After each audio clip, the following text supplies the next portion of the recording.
my name is Parastu Imami, and I'm the host of The Road to Success for Your Highly Sensitive Child. This podcast is about empowering parents of highly sensitive children to nurture their child's unique personality trait and create a path to success. Our podcast provides guidance, insights, and support to help you unlock your child's full potential, fostering resilience, confidence, and a bright future. If you're new to my podcast, please go back and listen to episodes 1 and 2 because they provide information on high sensitivity that all subsequent episodes will build upon. If you skip these episodes, you won't get as much out of this and all subsequent episodes. To book a private coaching session with me, please visit my website at parentinghsc.com. If you're looking for a talented portrait photographer, I highly recommend Laurie Bishop of Become Studios. Check her website out at www.becomebeseen.com. You can find this link in my podcast description as well. For a limited time, if you use the promo code PARIS2100, you will get a $100 credit towards photo purchases. Today, we're diving into a topic that's so important as we approach the holiday season: how to support your highly sensitive child during this often overstimulating time of the year. The holidays are filled with joy, but for our sensitive children, it can sometimes feel like an overwhelming roller coaster of noise, crowds, and changes to their routine. And as you know, routine is so important to a highly sensitive child. But don't worry, we're going to break down some practical strategies to help your child not only get through the season, but thrive in it. Before we jump into tips, let's take a moment to really understand what's going on for your highly sensitive child.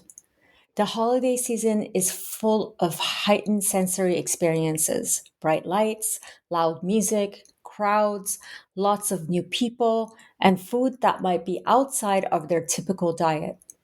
For a child who's highly sensitive, their nervous system is much more attuned to the stimuli.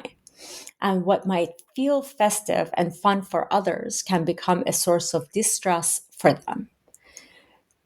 The trick is finding balance. How can we create a joyful holiday atmosphere without overwhelming their senses? One of the first things I want to emphasize is setting realistic expectations for both your child and yourself. The holidays don't have to be perfect. It's okay to acknowledge that your highly sensitive child might need more breaks, slower transitions, or even the option to opt out of certain activities. This might mean saying no to that big holiday party or maybe scaling down to a tradition that feels like a little bit more reasonable for your highly sensitive child. Remember, it's important to let your child know that it's okay to feel overwhelmed, that their needs are valid.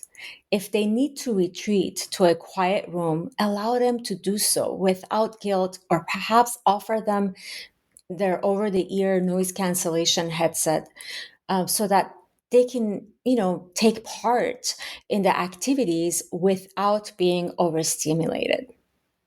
Give them the option. They can opt to go into a quiet room, but they may opt to stay and use their headset. You might even find that by honoring their sensitivities, they can enjoy more of the holiday magic with you. Next up, creating a sensory-friendly environment at home. As you know, the home is a highly sensitive person's haven. They need it to be peaceful, they need it to be orderly, they need it to be quiet. There are a lot of things that helps them in their house to feel at peace. So the holiday decorations, while they're beautiful, They can sometimes be a lot for a highly sensitive child. So instead of overwhelming your child with flashing lights and loud sensory heavy decorations, you can choose softer, calmer elements. For example, you can use dim lights instead of blinding holiday lights. Or if your child loves the holidays but can't handle too much visual input, perhaps they can have a small holiday space or room with only their favorite things in it. Sometimes that feels safe and calming for them. You can also consider noise canceling headphones or creating a cozy corner with their favorite blankets and calming scents like lavender or chamomile. The goal is to design a space where they can take refuge if it all gets to be too much for them. Family gatherings and parties are a big part of the holidays, but they're also a time of significant sensory overload for your highly sensitive child. If you know you're going to a holiday gathering that might feel intense for your child, here are four tips that you might find helpful. Number one, prepare ahead of time. Let your child know what to expect. Talk about the event in advance in as much detail as possible. Let them know who will be there, what might happen, and what their options are if they start feeling overwhelmed. Knowing they have choices helps them feel in control. And feeling in control is huge for a highly sensitive child. Just keep that in mind with all the decisions that you make around the holidays, is that a highly sensitive child really feels safe when they know that they're in control. Number two, set time limits. You don't have to stay at a party for hours. Set a clear time limit that works for your child and stick to it.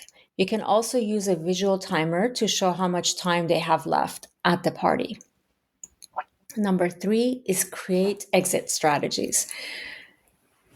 In case the event gets too intense, have a strategy in place, whether it's stepping outside for a quick break, retreating to a quiet room, or going for a walk, or make sure your child knows there's a way out when they need it. And offer options. Don't decide for your child what they need. Offer an option. Do you want to go for a walk?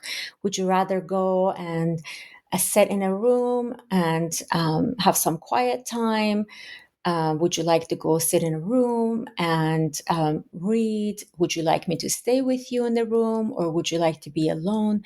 Just as many options as you see feasible. Don't overwhelm them with options, but definitely give them the choices that they have to pick from. And finally, number four, introduce new people slowly. If it's a family gathering with people your child isn't familiar with, try to introduce them slowly rather than all at once. This helps reduce anxiety and allows them to feel more comfortable. And then one of the most important things to remember during the holidays is the need to maintain some semblance of routine. As you know, routine is key for a highly sensitive child.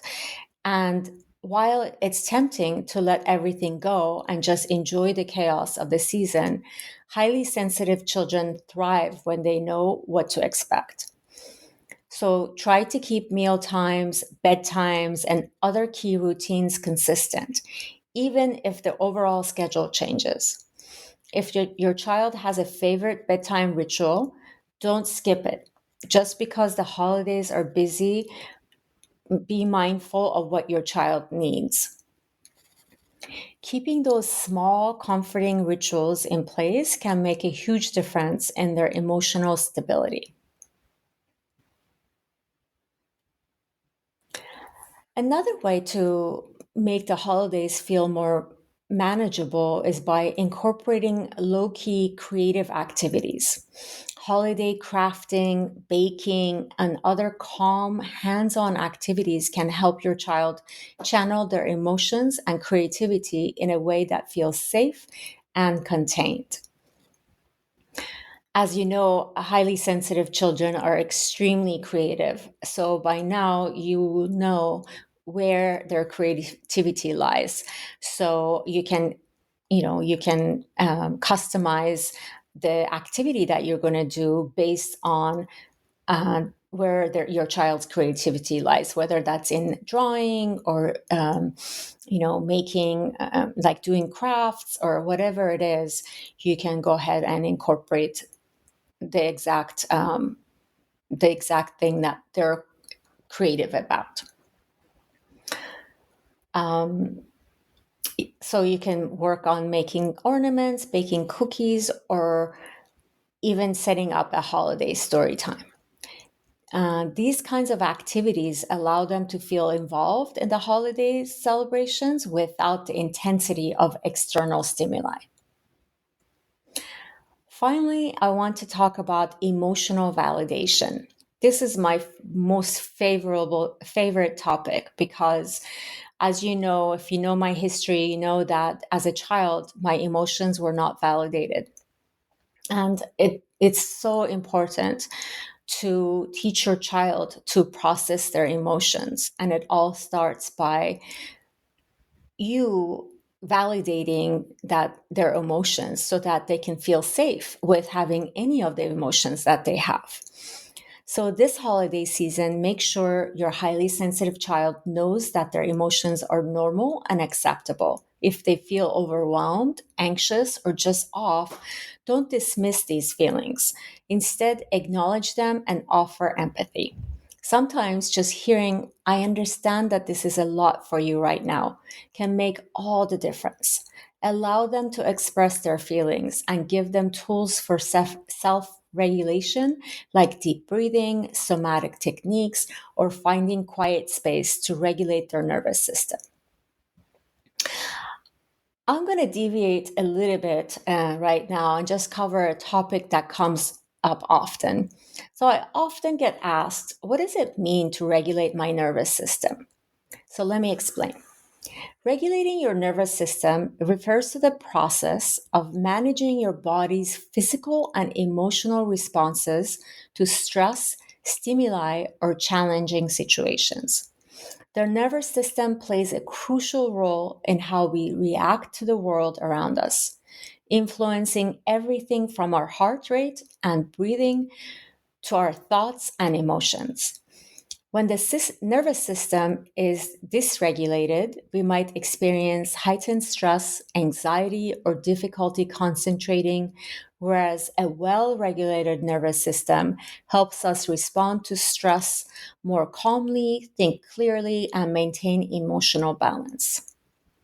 So, for a highly sensitive child, it's extremely important that they learn how to regulate their nervous system because their nervous system is very highly tuned. So, they will be, it's easy for them to get into the dysregulated state. So, it's very important for you to teach them.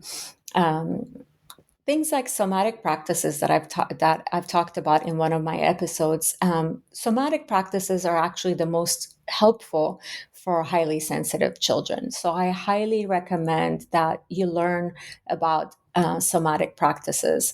Like I said, I do have an episode on that, so you can go back and listen to it. So some closing thoughts. Some simple yet powerful strategies to help your highly sensitive child navigate the holidays with more ease and joy. The holidays don't have to be a time of stress and overwhelm.